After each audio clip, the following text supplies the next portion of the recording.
अब मैं आ रहा हूँ,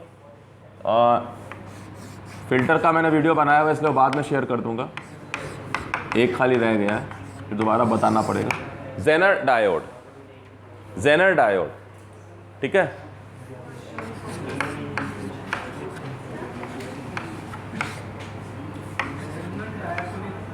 हाँ ना, जनरल डायर, ठीक है यार, डायोड होगा कैसे, डायोड होगा ना। जेनर एक इंजीनियर थे, क्लेवेरेंस जेनर करके, उनके नाम पे ये डायोड है। उन्होंने एक्चुअली एक फेनोमेना डिस्कवर किया जिसका नाम था रिवर्स ब्रेकडाउन। एक फेनोमेना है reverse breakdown,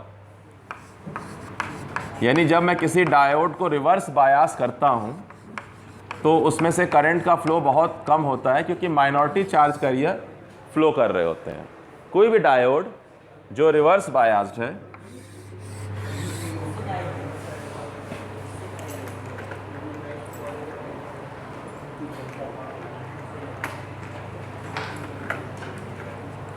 any diode which is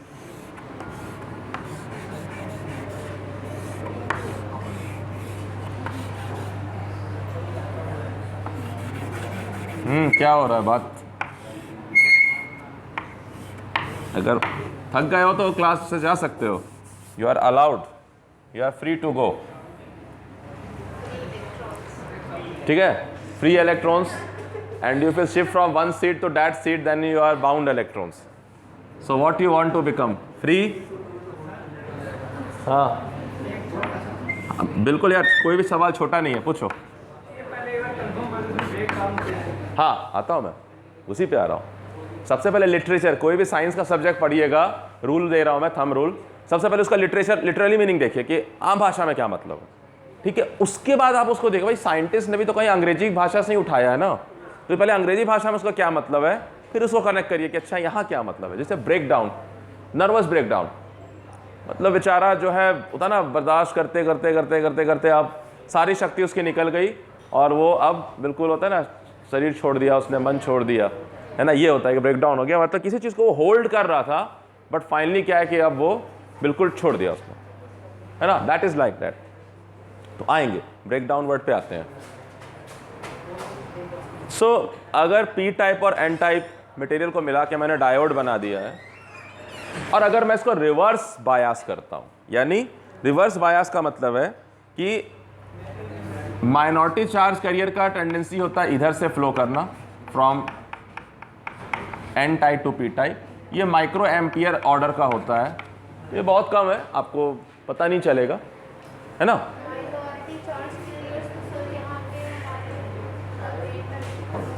current charge carrier तो यहाँ पर, हाँ बोलिए बोलिए।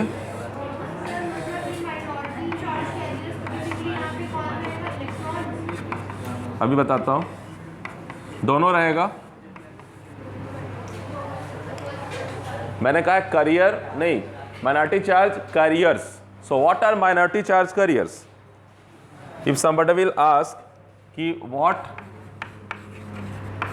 डू यू, चल रहा है ना, what do you mean by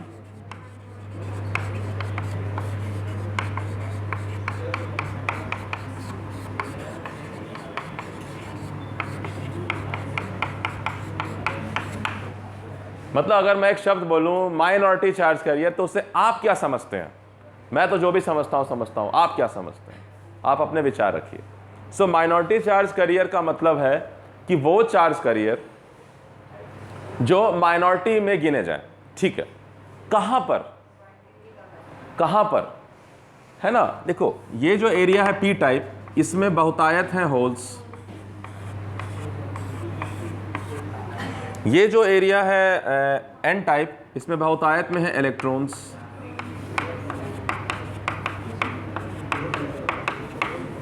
तो इसका मतलब है कि पी रीजन में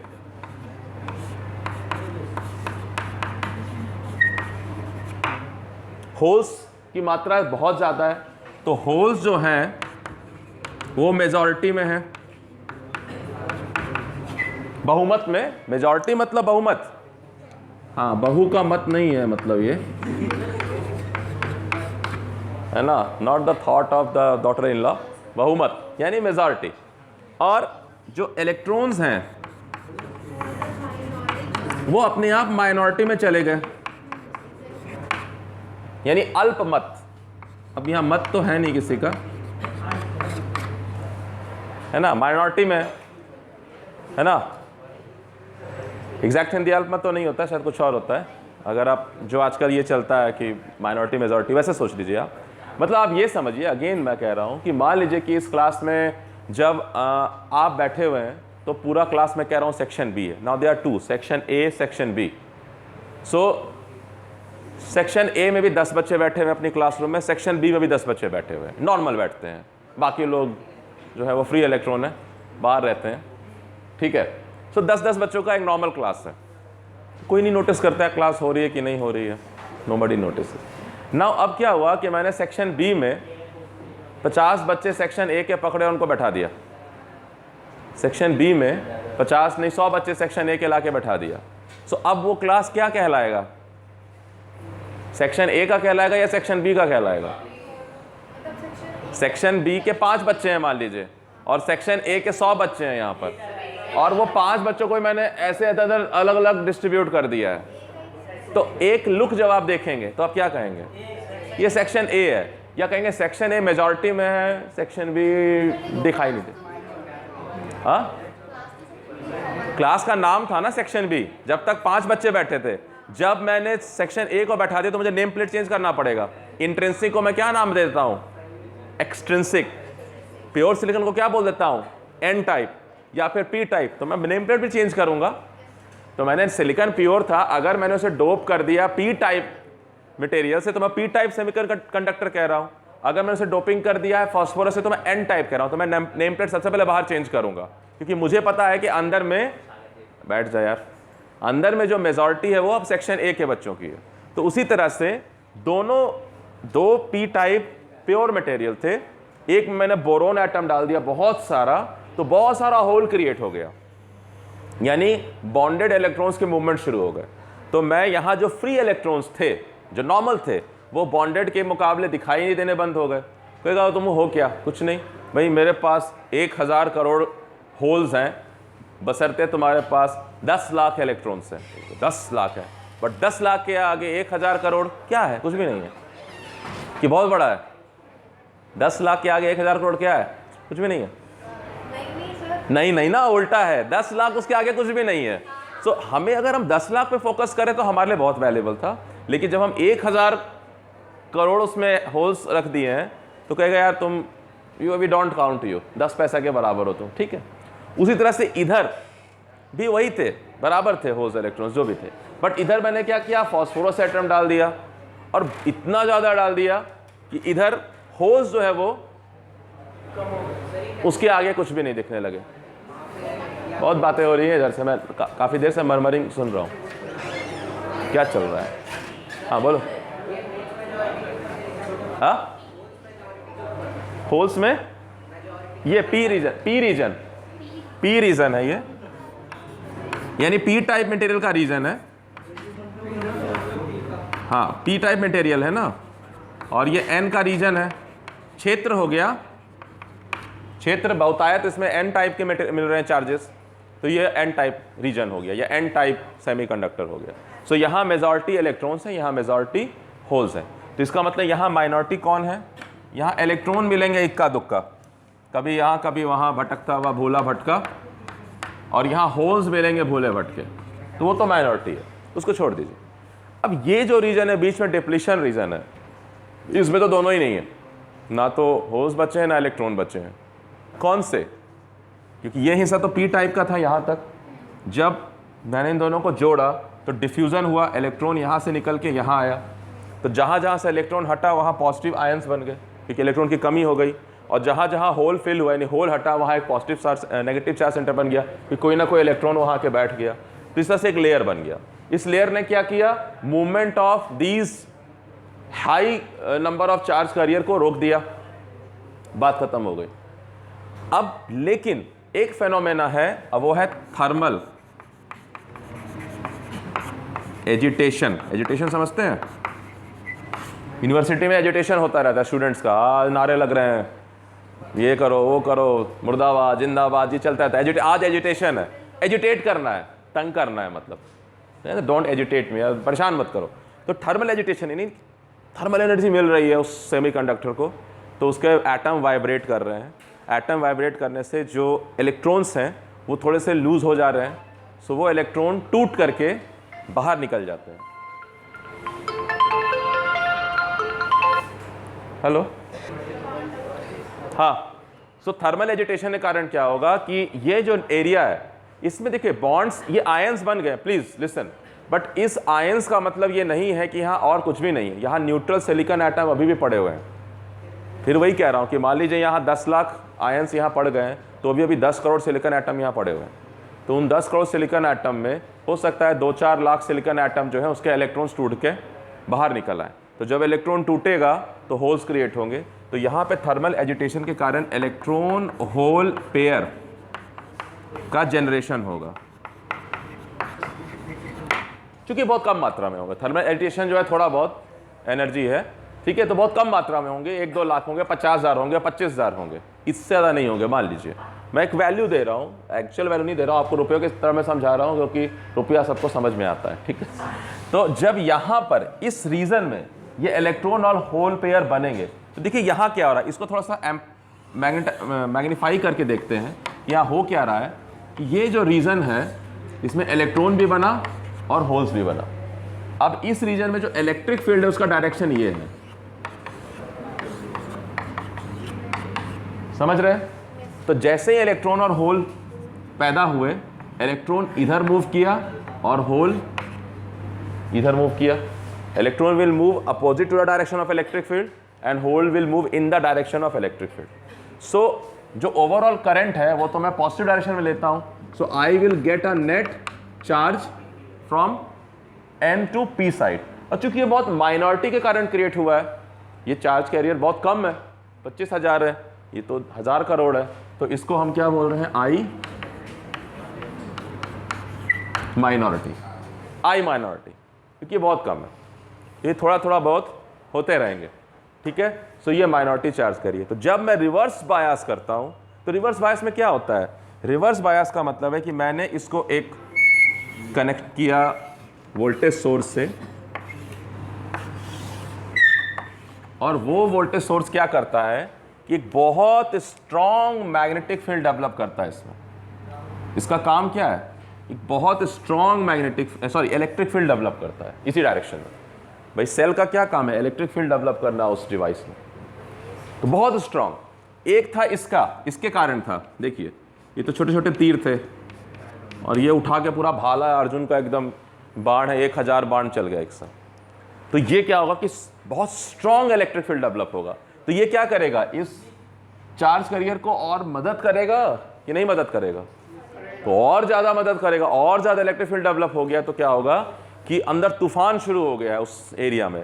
तो जो इलेक्ट्रॉन अपने एटम से चिपके हुए थे, से वाइब्रेट कर रहा था एटम, लेकिन कहा मैं तुझे नहीं छोड़ूंगा, आप जाने नहीं दूंगा, डुम, एकदम से वो निकल गया बाहर, क्योंकि बहुत तेज तूफान चल रहा है।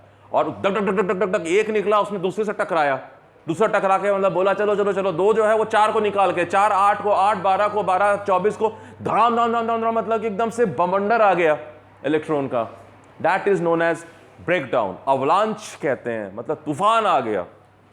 बर्फीला तूफान देखते हैं ना, जब मूवी में दिखाता है ऐसे तूफान आ रहा है, एकदम से लगेगा कि पूरा पर्वत से एकदम पूरा आच्छादित हो गया, जो कहते हैं हम, वातावरण जो है उस वैसा हो गया। इतने इलेक्ट्रॉन निकलने शुरू हो जाएंगे कि गिनती करना मुश्किल हो जाएगा, पल भर में, मतलब कि पूरा एरिया चेंज हो जाएगा। सो इसको कहेंगे कि ब्रेकडाउन हो गया, मतलब it was holding but now it can not hold because of those field.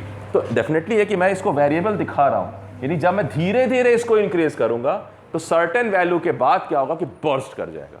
शुरू में एकदम होल्ड करके रखा हुआ है कि जाने नहीं दूंगा, तू मेरे घर का अकेला वारिस है, वैलेंस इलेक्ट्रॉन अकेला बचा है, तुझे मैं छोड़ूंगा नहीं, नहीं जाने दूंगा बेटा।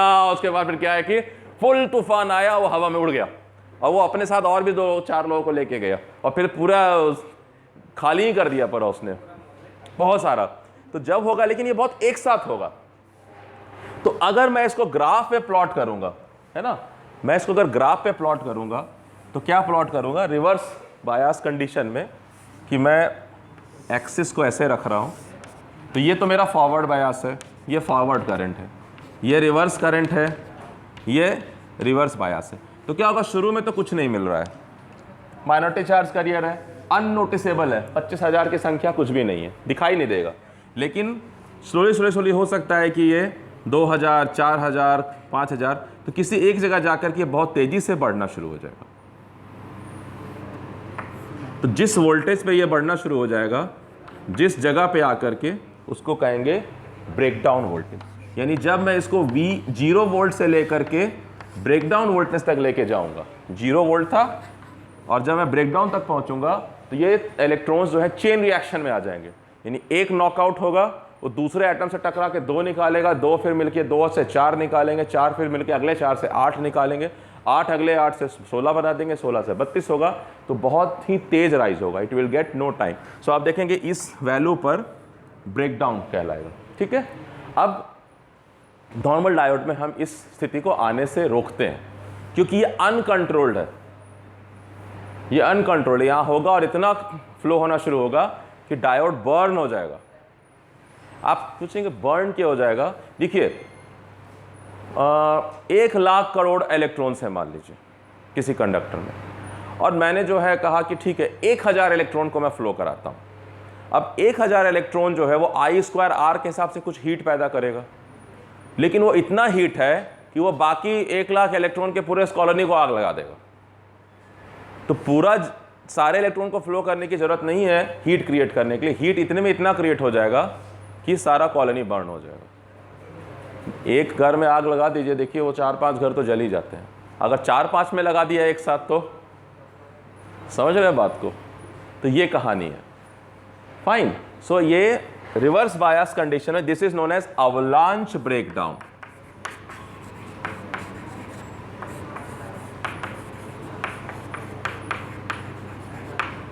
Avalanche breakdown. सो यहां पे क्या हुआ, the atoms were holding the electron before this voltage and small thermal regeneration combination was going on, but as I increase the voltage up at the breakdown level, it suddenly started knocking out electrons from the atom, and those electrons again went into chain reaction, and that because of that chain reaction a thunder of electrons, avalanche of electrons comes in the existence. और electrons मत कहिए, charge करोगे, यहाँ holes भी हैं, comes into existence and this goes uncontrolled. इसका मतलब है नॉर्मल रेक्टिफायर डायोड को हम रिवर्स बायस में जाने से रोकेंगे। बट जेनर ने ये तरीका फाइंड आउट किया, ये डिस्कवरी की, तो उन्होंने कहा कि इसका फ़ायदा भी है। इसका फ़ायदा ये है कि देखो, ये मैं कह रहा हूँ 200 माइक्रो एम्पियर है, सपोज करो ये करंट, ये कह रहा है 400 माइक्रो एम्पियर है, मान लो ये करंट, ये हो रहा है 600 माइक्रो एम्पियर। तो अगर मैं, प्लीज लिसन, अगर मैं रिवर्स बायस रखूं डायोड को, और अगर मैं ये अनकंट्रोल्ड वर्जन को रोक सकूं, तो मैं सेम वोल्टेज पे अलग अलग वैल्यू का करंट दे सकता हूं। सेम वोल्टेज पे, इसी वोल्टेज के आसपास में मुझे 200 माइक्रो एम्पियर कोई डिमांड करे तो मैं उसको 200 माइक्रो एम्पियर करंट दे सकता हूं। कोई मुझसे 400 माइक्रो एम्पियर का डिमांड करे तो मैं उसको 400 माइक्रो एम्पियर दे सकता हूं। कोई मुझसे 600 माइक्रो एम्पियर का, 600 माइक्रो एम्पियर। इसका मतलब है मैं अलग अलग लोड के अक्रॉस वोल्टेज को स्थिर रख सकता हूं। अलग अलग लोड हो, वेरिएशन हो, कोई लोड हो जो वेरी करता हो, कभी 200 का डिमांड करता हो माइक्रो एम्पियर, कभी 600 का, बट पूरे डिमांड में जब मैं करंट का डिमांड बढ़ाता हूं तो वोल्टेज ड्रॉप करता है ड्यू टू IR ड्रॉप। लेकिन ये अगर डिवाइस मैं रिवर्स जोन में मेंटेन कर सकूं कि बर्न ना हो, तो ये इस वेरिएबल लोड को कांस्टेंट DC वोल्टेज दे सकता है। So here comes the idea of voltage stabiliser, कि कैसे मैं स्टेबलाइज कर रहा हूं for different value of load. ठीक है, बट दिस इज अनकंट्रोल्ड, तो मुझे कुछ और तरीका निकालना है कि वो कंट्रोल्ड हो। उसके अलावा मुझे अलग अलग वोल्टेज चाहिए ना। मैं कह रहा हूं मैं 10 वोल्ट का चाहता हूं स्टेबलाइजर, कि मेरा किसी भी हाल में 10 वोल्ट दे। कोई अगर नहीं, मुझे तो 50 वोल्ट वाला चाहिए, मेरे सर्किट को 50 वोल्ट की स्टेबल सप्लाई चाहिए, चाहे मैं रजिस्टर लगाऊं या ना लगाऊं। कोई कहेगा नहीं मुझे 100 चाहिए, कोई कहेगा मुझे 150 चाहिए, कोई कहेगा मुझे 200 चाहिए, कोई कहेगा मुझे 250 वोल्ट चाहिए कांस्टेंट, चाहे मैं लोड जो भी रखूं, मतलब एक रेंज तक। सो वहाँ पर इसी आइडिया को यूज़ करते हैं ब्रेक डाउन का, but with other technique that is known as Zener breakdown, that is known as Zener breakdown. ठीक है, ये समझ में आ गया, रिवर्स ब्रेक डाउन। तो जेनर ब्रेक डाउन में क्या होता है कि हम इतना वेट नहीं करते हैं कि हम 50 वोल्ट या 100 वोल्ट तक जाएंगे। हम क्या करते हैं, इसको हेवली डोप करते हैं। हेवली डोप करने से क्या होता है कि वो पहले से ही आतुर है बाहर निकलने के लिए, हाँ, उसको खाली थोड़ा सा पुश कर देना है। तो वहाँ क्या होता है, चेन रिएक्शन नहीं होता है, वहाँ तो सारे ही मसले हुए हैं कि बाहर निकलेंगे, कोरोना खत्म हो गया, मास्क निकल के बाहर निकलेंगे। तो जैसे ही कहते हैं हाँ अब खत्म हो गया, तो सारे घर से बाहर निकल आते हैं। तो यहाँ ये होता है कि यहाँ जो ब्रेक डाउन होता है वो एक साथ हो जाता है, यानी सारे के सारे इलेक्ट्रॉन सीधा सीधा अपने घर से बाहर निकल आते हैं, अपने एटम से बाहर निकल आते हैं। ये नहीं था कि एक निकला फिर वो 2 को निकाला, 2 4 को निकाला। तो that breakdown because of doping density and because of small amount of reverse bias, 5 volt पे, 10 वोल्ट पे, 15 वोल्ट पे, जितना हम डोपिंग कैलकुलेट करके उस वोल्टेज पे सारे के सारे इलेक्ट्रॉन बाहर आ जाते हैं और उसी जगह पर ब्रेक डाउन हो जाता है। That is known as Zener breakdown, उसको जेनर ब्रेक डाउन कहते हैं, जो डोपिंग के कारण हो रहा है। तो avalanche is like a chain reaction और जेनर जो है वो चेन रिएक्शन नहीं है, all just got that energy at the same time, simultaneously, सीधा सीधा, हाँ, एट अ गिवन इंस्टेंट। मान लीजिए सारे के सारे बाहर आ गए। जैसे भूकंप होता है तो क्या होता है, थोड़ी कोई किसी को बोलता है तुम आओ, सारे अपने अपने बाहर आ जाते हैं। लेकिन जब होली होता है तो घर घर जाना पड़ता है, भाई बाहर आओ, फिर एक निकलता है, 2, फिर 2 के घर जाते हैं, ऐसे करके फिर बाहर निकालना पड़ता है। सो वो अवलांच हो गया, ये जेनर हो गया। ठीक है, कोई शक है? थोड़ी थोड़ी आई बात समझ में?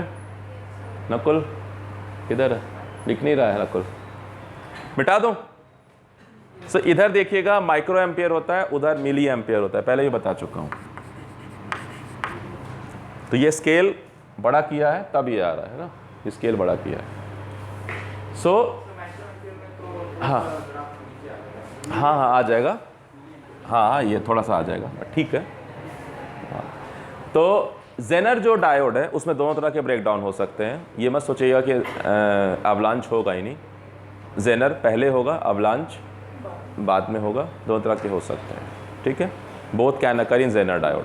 जेनर डायोड का कतई मतलब नहीं कि सिर्फ इसमें जेनर ब्रेक डाउन ही होगा, इसमें अवलांच भी होगा। अगर हम और वोल्टेज आगे, पहले जेनर होगा डेफिनेटली, है ना, बहुत आगे जाएंगे तो फिर, और जेनर को हम कंट्रोल करते हैं। So that is the idea behind making a voltage stabiliser. So इसका मतलब जेनर डायोड आप स्पेशली यूज करेंगे reverse bias condition, reverse bias condition, that is the importance of Zener diode. तो चूंकि जेनर साहब को रिस्पेक्ट देना है, उनको याद रखना है हमें, तो इसलिए क्या करते हैं कि जो डायोड होता है उसके सिंबल में ये जो लाइन है इसको Z बना देते हैं।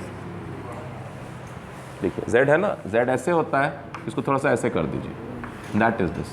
सो this become the symbol of Zener diode, symbol of Zener diode. So अब डेफिनेशन आप लिख लीजिएगा कि Zener diode is a diode which is operated in a reverse bias region to get a constant voltage across the terminals. Okay, it is used for voltage stabilization purpose, and the available Zener voltage in the market is from 5 volt to 250 volt. इतने value तक के जो book में लिखा हुआ है, और भी होगा, मार्केट में जाएंगे तो और भी पता चल जाएगा, बट जो बुक का इंफॉर्मेशन रिकॉर्डेड है वो है 5 वोल्ट से लेकर 250 वोल्ट तक के स्टेबल वोल्टेज जो है हम सोर्स बना सकते हैं यूजिंग जेनर डायोड। ठीक है, that is the first voltage stabilisation circuit. और भी डिवाइसेस हैं जिससे वोल्टेज स्टेबलाइजेशन हम कर सकते हैं, but Zener is the very first member of this concept. ठीक है, तो क्लेवरेंस है उनका नाम, मैंने ठीक से नहीं बताया, जेनर के नाम पे ये डायोड है। मिटा दूँ अब? तो माइनॉरिटी चार्ज कैरियर आप समझा सकते हैं कि माइनॉरिटी चार्ज कैरियर क्या है। माइनॉरिटी चार्ज कैरियर यहाँ इलेक्ट्रॉन्स हैं और यहाँ होल्स हैं, क्योंकि in comparison to holes they have now they are becoming minority। ठीक है, मिटा दो।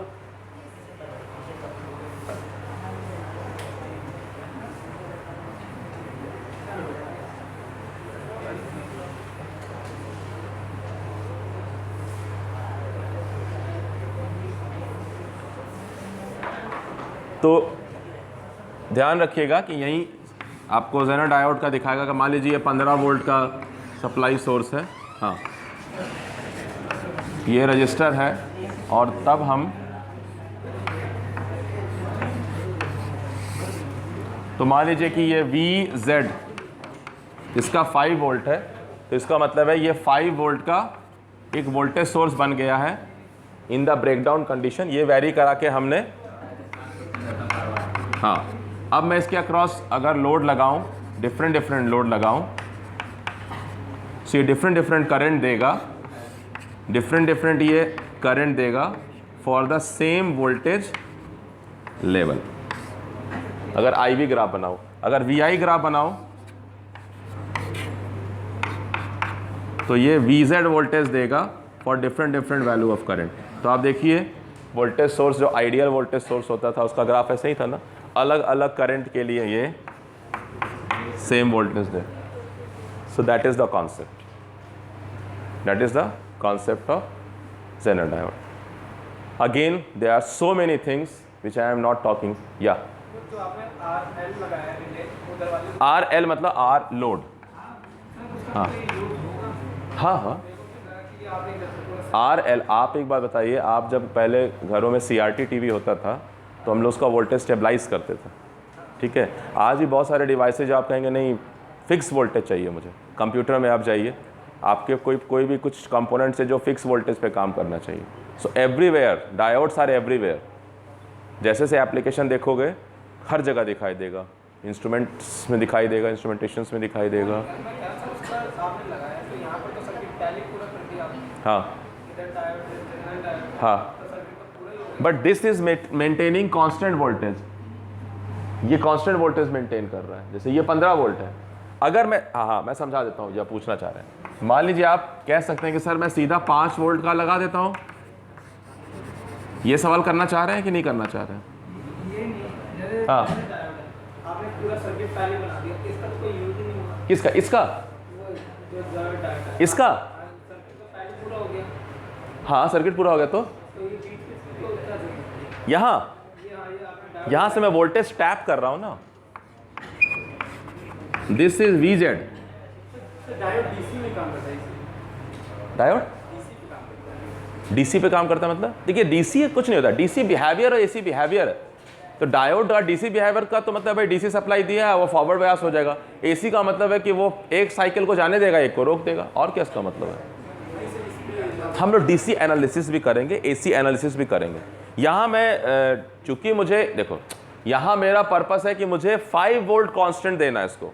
अगर मैं इसको यूज़ करूँगा तो इसका अपना इंटरनल रेजिस्टेंस है मान लीजिए 1 ओम।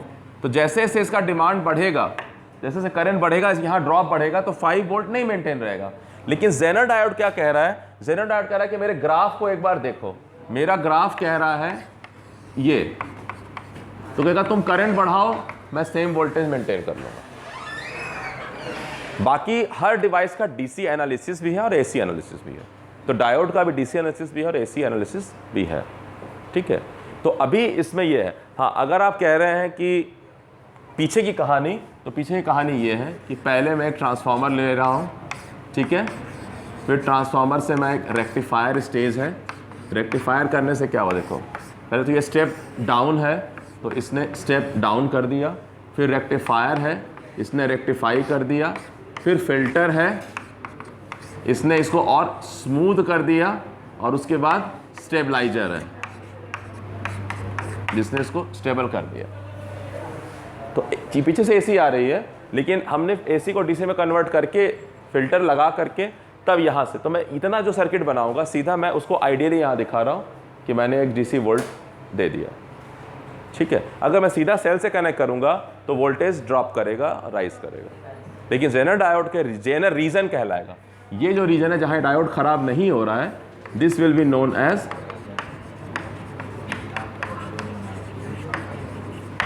सो ये पर्पस है। That is the beauty of this device कि we are making a voltage stabilisation circuit even when the load is varying. So we can give different amount of current, यानी we can supply the different demands of current at a given voltage, constant voltage. Fine. That is the purpose of this electronic circuit.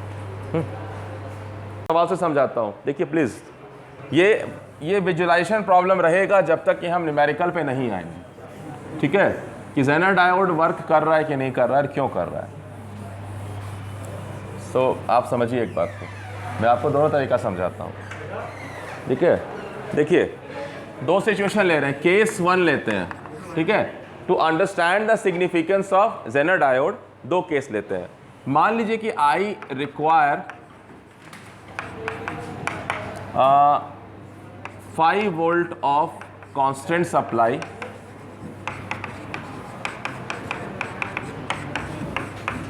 To run a DC motor, 6 volt कर लीजिए, 6 volt DC motor market में मिल जाएगा आपको 200-150 रुपए का। 6 volt DC motor को आपको run करना है जिस भी पर्पस के लिए। मान लीजिए कंप्यूटर में जो ठंडा करने के लिए फ़ैन कूलिंग के लिए देखते हैं ना आप, एक होता है 6 वोल्ट के डीसी मोटर से चल रहा है मान लीजिए, या मुझे कोई टॉय बनाना है जिसमें 6 वोल्ट डीसी मोटर है, ठीक है, या मैं कोई सर्वो सिस्टम बना रहा हूँ जिसमें 6 वोल्ट की सप्लाई पर वो घूमेगा मोटर, यानी मोटर को 6 वोल्ट चाहिए। अब चूंकि मोटर किसी न किसी लोड को घुमा रहा होगा, तो जब लोड ज़्यादा होगा तो सेम वोल्टेज लेवल पे वो ज़्यादा करंट चाहिए, और जब लोड कम होगा तो सेम वोल्टेज पे उसको नो करंट चाहिए, और जब कोई लोड नहीं तो जीरो करंट भी हो। तो मुझे कांस्टेंट वोल्टेज लेकिन चाहिए। सो अगर मैंने सोचा चलो मुझे वोल्टेज देना है ना, तो मैंने कहा ठीक है, ऐसा करते हैं कि 10 वोल्ट का एक सप्लाई लेते हैं। मान लीजिए 6 वोल्ट नहीं था मुझे, और मैंने क्या किया कि एक रजिस्टिव सर्किट लिया, ये 4 ओम लिया, ये 6 ओम लिया। तो अब क्या हुआ, जो वोल्टेज ड्रॉप अक्रॉस 4 ओम है क्या होगा, 4 volt, end voltage drop across, तो यहाँ से मैं टैपिंग कर रहा हूँ क्योंकि जो आई है, प्लीज़ बात नहीं, वो 10/4 + 6 है, 1 एम्पियर। तो V अक्रॉस जो 4 ओम है वो हो गया 1 × 4 वोल्ट, एंड जो वोल्टेज ड्रॉप अक्रॉस 6 ओम है वो हो गया 1 × 6 वोल्ट, 6 वोल्ट हो गया। अब मैंने इस पर डीसी मोटर कनेक्ट कर दिया। इधर देखिए योगेश, डीसी मोटर कनेक्ट कर दिया है, और ये स्पिंडल है, यहाँ से लोड लटकेगा, फाइन। तो मान लीजिए कि डीसी मोटर का जो रिक्वायर्ड करंट है, सपोज करिए, प्लीज़ बात नहीं, वो है 1 मिली एम्पियर जब बहुत हल्का लोड है, लाइट लोड है। और अगर हैवी लोड है या मीडियम लोड है तो है 5 मिली एम्पियर। हैवी लोड है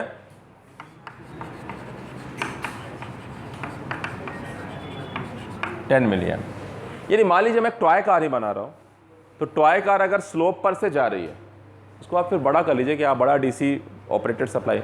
टॉय कार अगर स्लोप पे जा रही है तो ग्रेविटेशनल फोर्स मिल रहा है, तो मुझे कम एनर्जी पर भी मोटर घूम जाएगा, तो मुझे वहाँ कम करंट ड्रॉ करेगा। और अगर अप स्लोप पे जा रही है तो मैं ज़्यादा करंट ड्रॉ करूँगा, सिंपल सी बात है। तो जब इसका करंट डिमांड, अच्छा ये अभी ऐसा कर लेते हैं आपके लिए, 6 है ना, तो 0.25,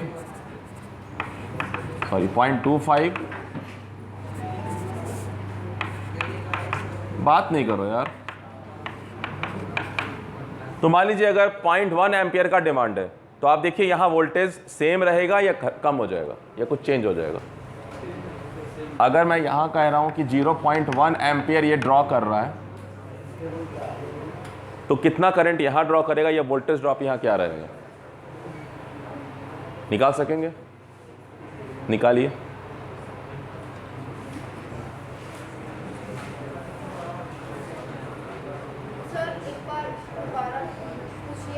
मैं बोल रहा हूँ कि अगर ये 0.1 एम्पियर करंट मोटर ले रहा है, बातें नहीं करो यार। सो ये वोल्टेज ड्रॉप 6 वोल्ट ही रहेगा या ये घट जाएगा? क्योंकि जब ये नहीं सप्लाई ले रहा था तब ये 6 वोल्ट था, यानी यहाँ से 0 करंट था। अब 0.1 एम्पियर करंट आ रहा है, मैं छोटा वैल्यू ले रहा हूँ, तो क्या यहाँ ड्रॉप सेम रहेगा या कम हो जाएगा या ज़्यादा हो जाएगा? क्या होगा?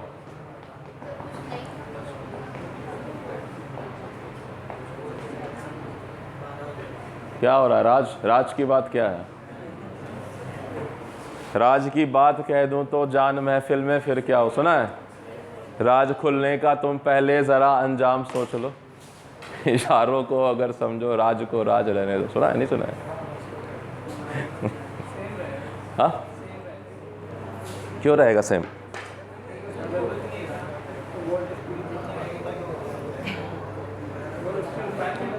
अच्छा चलो, आप मोटर से परेशान हो रहे हो, मोटर से परेशान हो रहे हो, है ना? मोटर को हम इक्विवेलेंट रेजिस्टेंस में कन्वर्ट कर देते हैं, बात नहीं। मान लीजिए जब ये 2 ओम है और जब ये 6 ओम है, दोनों में निकालिए क्या होगा? वोल्टेज ड्रॉप अक्रॉस दिस ए और बी, वी ए बी मुझे बताइए जब आर 2 ओम है और जब आर 6 ओम है। जल्दी जल्दी, Ohm's law, use Ohm's law. यही आपका एग्जाम है जॉब के लिए।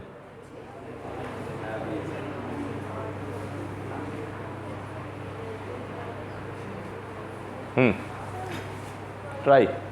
करंट ज्ञात करना पड़ेगा क्योंकि हम कैसे सोच रहे हैं, फंडामेंटली सोच रहे हैं कि वी ए बी जो होगा that will be the current through A B into the resistance across जो भी है, यही सोच रहे हैं हम। तो आप ठीक है, आप ओम्स लॉ सोच रहे हैं तो आप ठीक है करंट ढूंढ लीजिए, कोई दिक्कत नहीं है। That is the first definition.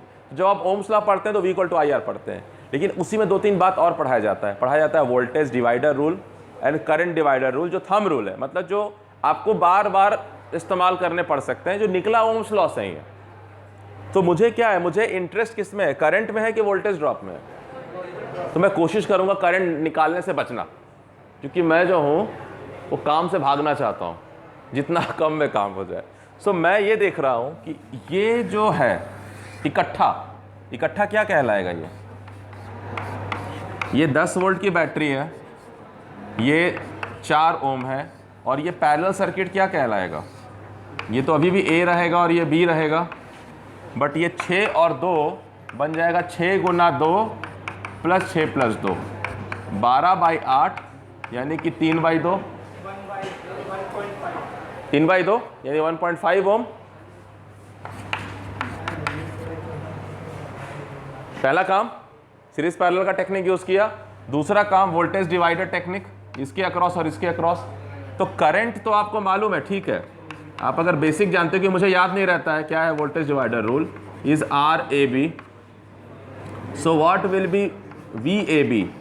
We A B will be I into R A B, यानी यानी R A B by 4 ohm plus R A B into 10, यानी 1.5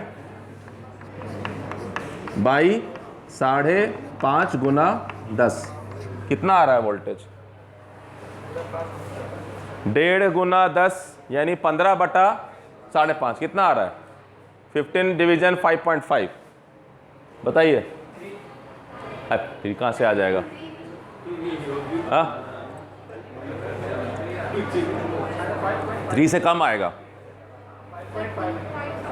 2.72, यानी जब मैं आर लोड 2 ओम रखूंगा तो वी ए बी कितना आ रहा है? 2.72 वोल्ट। ठीक है, जब मैं आर एल 6 ओम रखूंगा तो सब बदल दीजिए। 6 का मतलब यहां 6 लगाया तो 12 6 6 36 हुआ और 12 3 हो गया 3। तो यहां क्या हो गया? 3/7। तो कितना हो जाएगा? 30/7। 30/7 है, हाँ 30/7 है यार, 7 4 28 फिर 0.2 है, तो 4.31428 आएगा, ऐसे आएगा।